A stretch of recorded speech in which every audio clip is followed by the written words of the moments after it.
अजीज दोस्तों, मिराज मुस्तफ़ा सल्लल्लाहु अलैहि वसल्लम मिराज हुजूर का मौजज़ा है। मिराज नबी पाक सल्लल्लाहु ताला अलैहि वसल्लम के उस अजीम मौजज़े को कहते हैं जिसने पूरी दुनिया की अकल को आजिज़ कर दिया।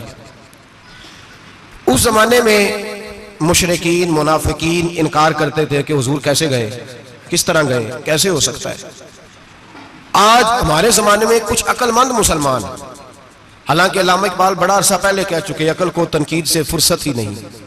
अकल को तनकीद से, अक्लमंद बंदे को होना चाहिए कि नहीं जी, पर तनकीद वाली अकल नहीं होनी चाहिए। अकल को तनकीद से। इकबाल एक ऐसा शायर है जो शेर का वजन बनाने के लिए लफ्ज इस्तेमाल नहीं करता कि वजन बन जाए, चलो लफ्ज कोई भी हो। आजकल तो लोग वजन बनाने के लिए पता नहीं उसका मफहूम क्या है, चक्कर क्या है, वजन बनाने के लिए बस। इकबाल वजन बनाने के लिए लफ्ज इस्तेमाल नहीं करते। इकबाल कहते हैं कि मेरी पूरी जो सोच होती है वो मेरा पूरा फिक्रा होता है। सोच, इकबाल ये नहीं कहते कि अकल 1 मिनट 2 मिनट तनकीद करती है चुप कर जाती है।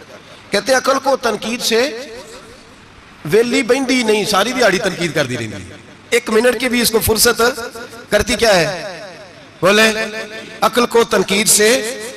तो फिर हम क्या करें, तो कहने लगे तू इश्क पर ईमान की बुनियाद रख, इश्क पर ईमान की, वरना तो मुसलमान कैसे हो सकेगा। अकल तो तुझे बड़ी बड़ी जगह पे ठहराएगी, देखो ना ये कैसे हो सकता है, वो कैसे हो सकता है।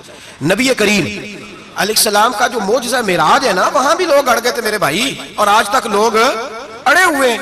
एक बंदे दर्जनों किताबें लिखते हैं, लोग कहते हैं जी नबी पाक ख्वाब में गए थे। तो मैं कहता हूं जनाब, मैं अगर ख्वाब में सारी अर्श कुर्सी लौह महफूज होके आ जाऊं तो किसी को इतराज होगा? वो कहेगा जनाब ख्याली पकाओ, पुलाव पकाइए तो क्यों कभी भी घट ना पाइए, उसमें कौन सा खर्चा आना है। तो नींद में तो बंदे को अगर बनना भी हो तो किसी बड़े मुल्क का सदर बनना चाहिए, कोई बंदा उस पर इतराज कर सकता? ख्वाबों पे कभी इतराज?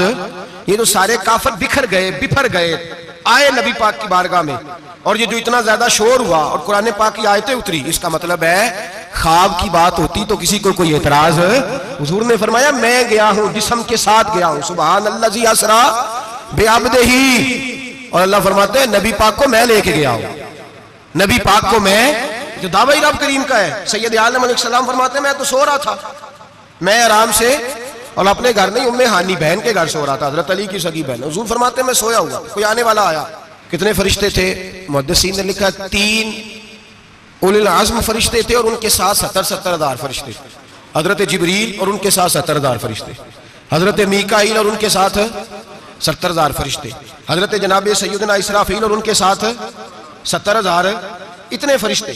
और कुरान मजीद में अल्लाह फरमाते हैं दावा मेरे रसूल का नहीं, सुभान अल्लाज़ी असरा बिअब्दिही, पाक है वो जात जिसने अपने बंदा खास को सैर कराई। कितनी कराई? लैलन, रात के मुख्तसर हिस्से में, मिनल मस्जिदिल हराम इलल मस्जिदिल अक्सा, मस्जिद हराम से लेकर मस्जिद अक्सा तक। कौन सी मस्जिद अक्सा? अल्लज़ी बारकना हौलहू, जिसके इर्द गिर्द हमने बरकतें रखी है। जिस मस्जिद के इर्द गिर्द हमने बरकतें रखी है। मस्जिद के अंदर बरकत होती है कि इर्द गिर्द होती है? आप बाहर जूते लेकर फिरते हैं, अंदर आते हैं तो जूते उतार के, बाहर बंदा पाक ना पाक फिरता है, मस्जिद आता है तो पाक होके। अल्लाह फरमाते हैं हमने मस्जिद अक्सा के कहां बरकतें रखी हैं जी?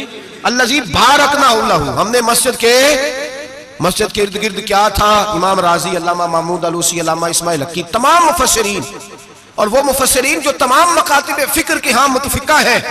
इमाम फखरुद्दीन राजी फरमाते हैं मस्जिद अक्सा के इर्द गिर्द दर्जनों नबियों की कब्रें हैं जिनको अल्लाह बरकत वाली फरमा रहा है, जिनको अल्लाह नबियों के जिस्मों को बरकत वाला फरमा रहा है। वरना बरकत तो मस्जिद के, हजरत अल्लामा महमूद अलूसी ने लिखा है जब हजरत यूसुफ अलैहिस्सलाम का विसाल हुआ ना, तो दरिया के किनारे उनकी कब्र बनी, तो कुछ लोगों ने पानी लगाया अपने खेत को, उनकी कब्र के पास से होके गुजरता था, तो जो पानी उनकी कब्र के करीब से होके गुजरता था, जिस खेत में जाता था उसकी फसल सरसब्ज़ और शादाब हो जाती। वो दूसरी साइड वाले शोर करने लगे, कहने लगे तुम्हारे को अकेले के नबी तो नहीं थे ना, हमारे भी पैगंबर है। वो हजरत यूसुफ अलैहिस्सलाम की कब्र खोद के ताबूत निकाल के दूसरी तरफ ले गए। उन्होंने कहा जनाब हमने वहां दफन करना है, हमें भी तो सरसब्ज़ और शादाब होने की जरूरत है ना। अब शोर हो गया, इधर वाले कहे हमने दफन करना है, उधर वाले कहे हमने। बड़े लोग बैठे, कौम के बड़े, उन्होंने कहा संगे मरमर का मकबरा बनाओ और इनकी कब्र के करीब से दरिया का पानी, फिर आगे जाके एक हौज बनाओ, उसमें से साइडें निकाल लो। वहां हजरत यूसुफ अलैहिस्सलाम की कब्र के करीब से पहले छोटा सा रास्ता निकाला गया पानी के लिए, फिर आगे जाके एक बड़ा तालाब बनाया गया, फिर चारों तरफ वहां से पानी जाता था, जहां जहां पानी जाता था अल्लाह सरसब्जो शादाब कर देता था सारे इलाके को। नबियों की कब्रों में उनके वजूद में रब करीम ने बरकत रखी हुई है, बरकत रखी होती है अल्लाह ताला। यहाँ लोग बिफर जाते हैं, पर एक और बात भी याद रखें, हर एक का मजार नहीं बनना चाहिए। हमारे तो जितनी कसरत से मजार बन रहे हैं, लगता है हर गली में 6-6 मजार होंगे। किसी बरकत वाली कब्र से फैज हासिल होता है। हर आदमी शौक ही बड़ा है कब्रों में दफन होने का, लोग मरने से पहले पहले मजार बना के फिर रख देते हैं, कहते हैं पता नहीं बच्चे बाद में बनाए कि ना बनाए। तो भाई हर एक का मजार साहिब फजीलत का मजार होगा, सबका बनाया नहीं जाएगा। 12 फरमाया अल्लाज़ी बारकना हौलहू, हमने इसके इर्द गिर्द बरकतें रखी और मिराज क्यों कराई, लिनुरियहु मिन आयातिना, ताकि हम अपने नबी को अपनी निशानियां दिखाएं। इन्नहु हुवस समीउल बसीर, बेशक अल्लाह सुनने वाला भी है और अल्लाह करीम देखने वाला भी।